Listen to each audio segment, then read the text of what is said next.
সালামু আলাইকুম গায়েস, আপনাদের সামনে আজকে নতুন একটা টিপস নিয়ে খাড়া হয়েছি।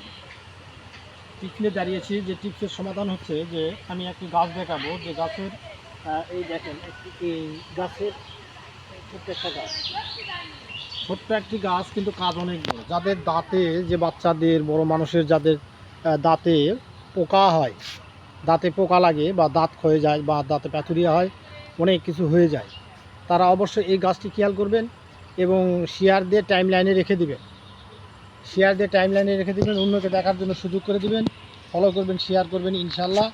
এখন আমি গাছটি দেখাচ্ছি, যে গাছটি রস করে, এই গাছের পাতার রস করে যেখানে যে দাঁতে পোকা লাগছে ওই দাঁতের পাশে যদি লাগাই দেওয়া হয় বা এটা থেতো করে সুন্দর করে ফিনিশ করে দিয়ে দাঁতের গোড়ায় বা দাঁতে যদি লাগানো হয়, তাহলে অবশ্যই পোকা মরে যাবে, চিরতরে ধ্বংস হয়ে যাবে। আর কোনো দিন দাঁতের পোকা থাকবে না, হবে না, কোনো দিনও দাঁতে পোকা লাগবে না ইনশাআল্লাহ।